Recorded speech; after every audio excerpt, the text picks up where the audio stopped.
Thank you for choosing to stay at our hotel. We look forward to your next visit. I waved goodbye to our guests at the front entrance. I returned a friendly wave to a little kid waving back.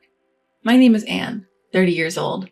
I work at this family-owned resort hotel. My parents run this hotel. It's located in a famous beach resort area in the U.S. Thankfully, our hotel is well known as a luxury one in this area, and many people choose to stay with us. My husband is Jimmy, 33 years old. He used to work in a travel agency, and we got to know each other when our hotel was included in his agency's tour. We dated for 2 years before getting married. After our wedding, he quit his job and now works as the deputy manager of our family's hotel. Both of my parents are alive and well. My mom runs the hotel as the manager, and my dad is the president who handles the business side of things. Jimmy's parents are also well. His dad retired 3 years ago and sometimes goes to the office as an advisor. His mom just turned 60 this year and has always been a housewife. She's very active and has many friends and enjoys her time at the neighborhood association and trips. However, according to Jimmy, his mom has a habit of overspending and would buy anything she wanted without restraint, often causing his dad to get angry at her. For a while after we got married, the hotel was doing well and stable. However, like everyone else, our hotel was affected when the global virus hit. But thanks to an idea from Jimmy, we organized a very affordable day trip tour with meals included, limited to residents in the country. It was well received by many locals, and we were able to stay afloat. Recently, we're starting to see some calm, and we're relieved to have guests visiting from outside the country as well. But despite this, I have a headache. And it's my mother-in-law. My mother-in-law visits our family home alone 2 to 3 times a month to see Jimmy. My father-in-law rarely comes because he doesn't want to be a bother. There's no issue with that, but from her house to our place it takes about 5 hours by plane and car, so it's a bit difficult for a day trip. So naturally when she comes, she stays over. But instead of staying at the family home, my mother-in-law insists on staying at the hotel. According to her, the family home would require cooking and preparations, which must be tiring, right? A hotel that's already prepared is surely more convenient, right? So it's easier for me too. When she stays at the hotel, it reduces the number of rooms we can offer to the other guests, impacting our revenue. Also, we can't just put her in a cheap room, so we have to provide a fairly high-grade room. Our hotel is one of the larger ones locally, with the top-grade rooms starting from $500 per night. While we can have her stay in such a room, we still have to prepare a mid-grade room or above. We also have to prepare meals, so the actual cost comes to about $300, but we can't charge her. There's another issue too. She claims to be acting as a monitor, checking the hotel with an objective eye. I'd like to tell her to stop meddling, but she is Jimmy's mother after all, so we can't ignore her. She files complaints under the name of pointing out issues about the hotel's welcome, front desk customer service, the pool, and in-house facilities, among others. Well, to put it simply, she's a complainer. Our employees remember her face and ask me, "And when is she coming next?"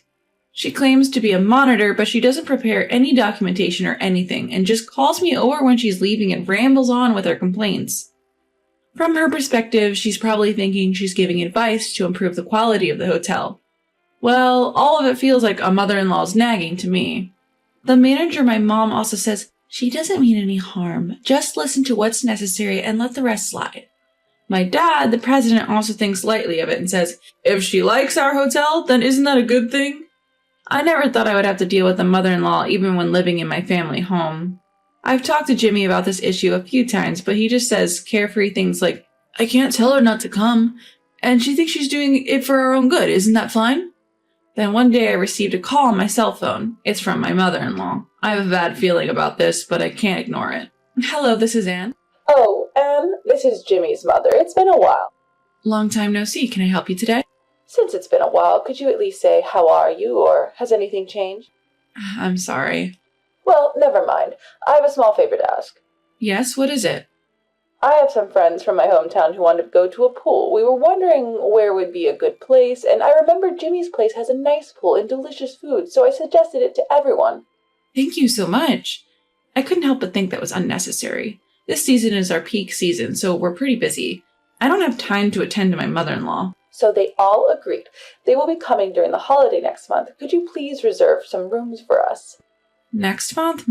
It might be a bit difficult, but how many people will it be? Including me, 6. All women, of course. Then would it be okay if we provide a standard room? No way. My mother-in-law strongly disapproved.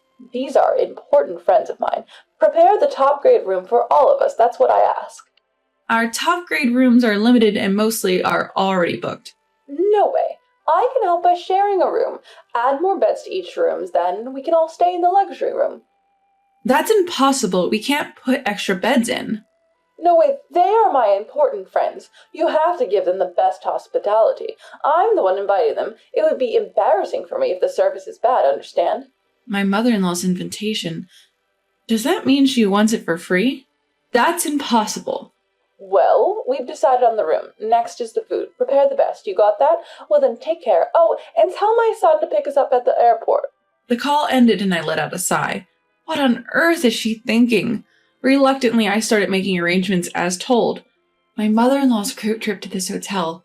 The fact that she implied everything should be on the house, I consulted my husband, who is the deputy manager, about this difficult situation. My husband said, "That's too much. My mother has never worked, so she probably doesn't know how hard it is to earn money. I'll consult with my dad about this, so leave it to me." Despite my anxiety, I decided to trust my husband's words that he would think of something. On that day, my husband went to pick up my mother-in-law's group at the airport as promised. Soon after the car came back, I greeted my mother-in-law as she got out of the car. "Mother-in-law, welcome." "Oh, Anne, we are in your care. These are my friends from the neighborhood association in my hometown. Take care of us." It's a classy group of elderly ladies, and I led them to the prepared room. It's the top grade room of this hotel. There are 2 bedrooms, living rooms, and an outdoor pool. However, as soon as they entered the room, the complaints started. "There's no welcome drinks for us? The service is poor." "I'm sorry, I'll get it right away." "And I wish you'd prepare better snacks with drinks." "Yes, I'm sorry, I'll bring another snack." While others were trying to calm her down, my mother-in-law's criticism didn't stop. I reluctantly gave instructions to the staff in charge to meet my mother-in-law's requests. The group then headed for the pool. Even there, I was called out and told that the wash basin in the dressing room was dirty. Just from my impression, it seemed like my mother-in-law was trying to show off in front of her friends and acting tougher than usual. Then came dinner.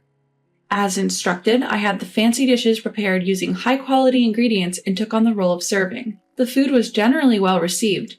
However, my mother-in-law didn't miss an opportunity to complain about things such as, "This soup is lukewarm, this tasted too plain, and the next dish comes out too quickly." Moreover, she started to say things like, "Are you reducing the portions because we're old?" and demanded more food.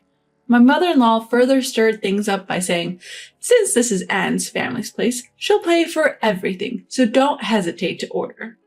Consequently, they ordered luxury items. And there were also top-shelf wine add-ons.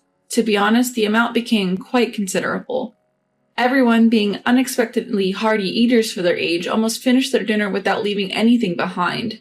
Afterward, they requested a private reservation for the pool as they wanted to take a relaxing time later. When I said that was impossible, I was met with the retort, "How can you not accommodate a guest request as the staff?" I consulted with the manager, my mom, who suggested that they could make the pool private in the morning. When I conveyed this to them, they reluctantly agreed. Then came the massage requests, along with orders for late-night snacks and nightcap cocktails. They were an energetic bunch of grannies indeed. For the bed arrangements, I had to adhere to the requests and move the extra beds into their rooms. I managed to arrange beds as moving the large ones was not feasible, but even this led to complaints. They were angry, saying, "How are we supposed to sleep in these beds?" When I was hopelessly flustered, one of the other ladies said that the bed was fine and the situation was somehow managed. Finally, the tumultuous day ended and I was finally free. I thanked the attendant for her hard work and gave her a special allowance for the extra effort she had to put in. I returned home completely exhausted. I had to prepare for the next day, and by the time I got into bed, it was already the next day. The following day, the group enjoyed a morning swim in the privately reserved pool. It was originally the cleaning time, but I had to inconvenience the staff to change the schedule. Honestly, one person's selfishness can cause trouble for many people. Meanwhile, Jimmy said he would pick up someone and left for the airport in his car. The breakfast ended without any particular complaints, except for comments like, "The tea is lukewarm," and "The soup is too salty." After serving breakfast, I returned to the front desk to prepare for the checkouts. Then I found out that the total amount for my mother-in-law's group exceeded $5,000. Shortly after, the group showed up. I stopped my mother-in-law, who was about to leave after returning the key to the front desk, and asked her to settle the bill. "May I have your payment, please? The total comes at $5,000. Will you be paying in cash or by card?"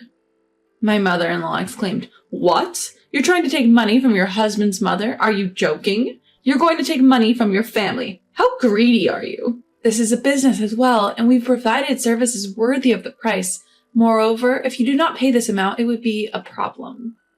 My mother-in-law's face turned red and she retorted, This is hospitality for your husband's mother. You shouldn't be taking money. When you come to my house, do I ask for money? Isn't this the same? What a ridiculous excuse. No, that's not the same. We understood this is a group trip utilizing our hotel. It's different from family relations and it's business. So I'd kindly request that you make the payment properly. Well, I'm shocked. You have no manners for a daughter-in-law. Isn't it disrespectful to my friends? At that moment, someone intervened in the argument between me and my mother-in-law. What's the commotion about? I'm sorry for causing any inconvenience. I apologize. And when I looked at his face, wow, father-in-law. Hey there, long time no see. Jimmy asked me to come on the first morning flight. I'm famished. I'd be grateful if I could have some breakfast here. To my surprise, my father-in-law had shown up. Hello, father-in-law. It's been a while. I'll arrange breakfast for you right away. Well. First things first. I've got to take care of my business. That's why I came here, after all. He came here in response to my husband Jimmy's SOS. He then turned to my mother-in-law. You! Why are you here? I just came to check on my son and his wife. Is that a problem? No, it's not, but there's something I'd like to ask. What might that be? I've noticed you two have been arguing. Is there something going on? No, it's nothing. Isn't that right, Anne? Seizing this opportunity, I decided to be honest with my father-in-law and explain everything.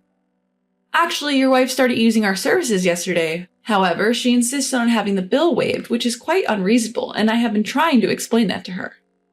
I see. How much are we talking about here? Well, we prepared our most luxurious rooms on your wife's instructions. There were also various additional orders and the use of our massage services, so the total came to about $5,000. I see, so she wanted it for free. Yes, that's correct. Having listened to the situation, my father-in-law challenged my mother-in-law. Is what Anne is saying true? Yes. My mother-in-law is lost for words. I heard from my son that whenever you come here, you never pay. Is that true? Well, about that. I was acting as a quality monitor and giving various advice, and in return for that, I had it for free. At this point, my father-in-law's expression changed. Why don't you stop this nonsense? I already know everything. Yes. My mother-in-law's face hardened and turned pale. I heard that every time you come to visit my son, you use this hotel for free, and you're causing a lot of trouble. Is that correct? I'm sorry. I might have gotten a little carried away. Do you know that whenever you don't pay the bill, my son ends up covering it for you? What? My son told me about it. He's been having trouble because you always use the hotel for free. I'm sorry. And this trip, he consulted with me because he was worried that you would use it for free again. I couldn't leave it alone and came here, just as I thought you've been causing trouble for Anne and her parents. Yes, I apologize. I've been concerned about your spending habits for a while now, and your attitude towards Anne is also unforgivable, so I've decided. What do you mean by that? If you're so eager to see your son, why not work here as a staff for a while? Until you've paid off your past bills. But I can't just suddenly. No, you don't understand how hard it is to earn money through work. How much service have you received from this hotel? And you say the payment should be free. The difficulty of work, the value of money earned through it, those who don't understand that should try it for themselves. With that, my father-in-law asked the manager to allow my mother-in-law to work at the hotel. I'm sorry for the trouble she's caused. Could you please train her for a while, and could you use her salary to repay the debt? Jimmy, please make sure to put your mom to work. Jimmy smiled and then apologized to me. I should have been more firm with her from the start. I'm sorry for the trouble I've caused your family. No, it's okay, but what's going to happen with your mother? Well, I suppose we'll have her start with room cleaning and such. She's probably not up to customer service, so she'll be a trainee for a while. And so, my mother-in-law began working as a cleaning staff the next day. The necessities for her stay were sent from their home by my father-in-law. At first, she struggled with the unfamiliar physical labor and suffered from muscle pain. I bet she never thought she would have to clean the hotel she evaluated as a monitor. Eventually, she became capable of dealing with customers and even had to deal with issues she had pointed out herself. As she progressed through various tasks, she began to realize how selfish she had been. My mother-in-law quieted down completely, and the bullying stopped. It was a bit of a drastic measure, but it seems to have worked well. My father-in-law's plan was a complete success. My job is hard, but when I see the smiles on the faces of our customers, all the fatigue vanishes and I feel joy. From here on out, I want to continue doing my best to receive smiles and words of thanks from our customers.